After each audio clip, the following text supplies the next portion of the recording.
Ahlan wa sahlan, and welcome back to another edition of the Connection series with Arabic Anywhere. We bring you lessons in spoken Arabic from the heart of Amman, Jordan. I'm your host, Omar, and today's lesson is a newbie, meaning that it's designed for total beginners. The title of the lesson is, Are you free tomorrow? In today's lesson, we'll listen in on a short conversation between Mona and her friend Huda. The two of them are trying to set up a time to meet up.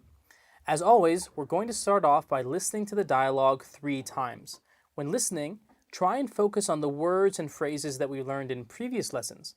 See if you can use your previous knowledge to help you get a grasp of the rest of the conversation. Let's listen. Dialogue. First time. ألو، أهلا وسهلا منى. أنتِ فارغة غداً؟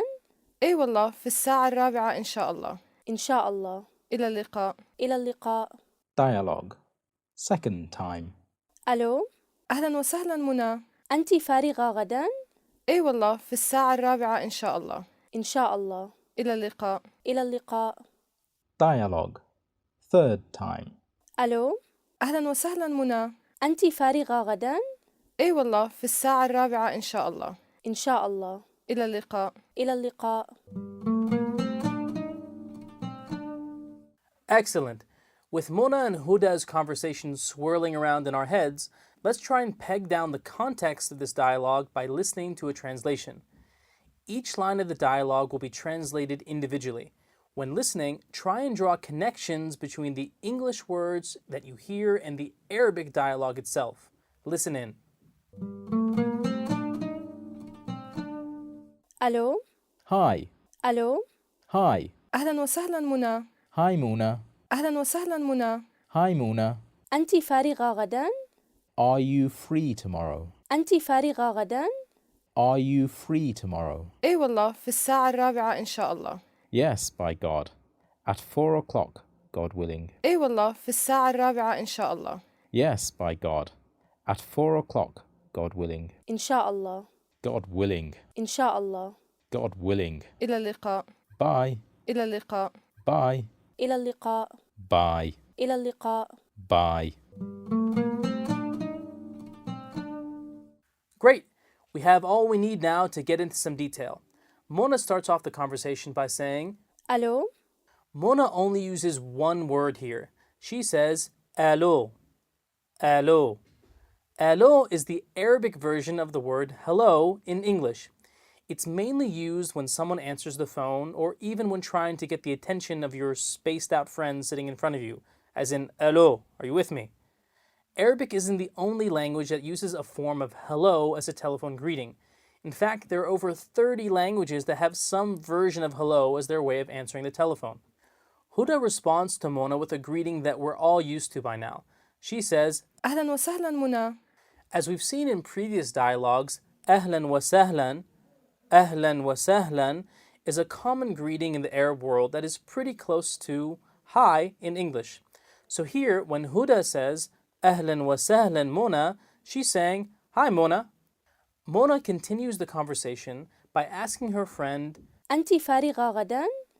here, based upon the tone in her voice, we can tell that Mona is asking a question.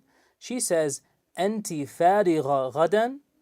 أنتِ فارغة غداً? The first word, أنتِ, we know means you and is used in the feminine. The second word is most likely new to us. Mona says, أنتِ فارغة غداً. فارغة means to be free. It's very similar to the word فاضي. فاضي that we learned means free in a previous lesson. So when we put it together with enti, we know that Mona, with the first part of her question, is asking Huda if she's free when she says enti fariga. How about when we add the last word, غدا, to the mix? What does that give us? غدا means tomorrow. So when we put it all together, we get, are you free tomorrow? When we say enti fariga غدا. Huda lets her friend know that she'll have time to meet up when she says, إيه والله، في الساعة 4 إن شاء الله. Huda's response here is a bit lengthy, so let's try and break it down a bit. The first thing she says is, Ay wallah. Ay wallah. This is a common phrase that literally means, indeed by God. The by God part comes when she says, Wallahi, Wallahi. This oath in the name of God is found sprinkled throughout everyday speech. So don't get taken aback if it sounds too dramatic. People in the Arab world use the phrase as a common form of emphasis. Next, Huda says, في الساعة الرابعة. في الساعة الرابعة. The first word here, fi, we've learned means in. The second word, as-sa'a, means hour.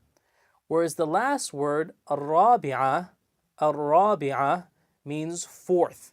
So literally, we get in the fourth hour when we say في الساعة الرابعة. But do we think that's what she's really saying?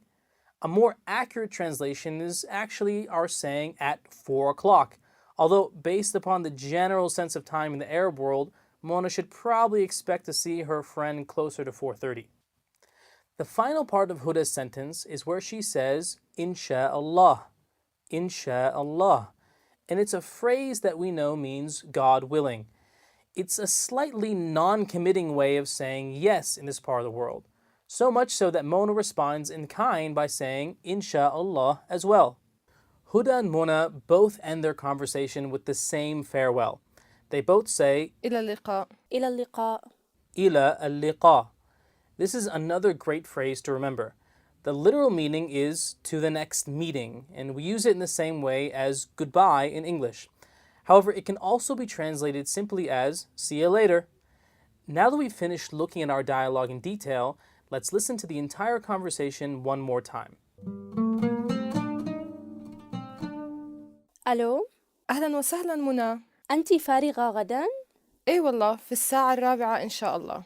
إن شاء الله. إلى اللقاء. إلى اللقاء. That's all we have for this one. Until next time, ila liqa.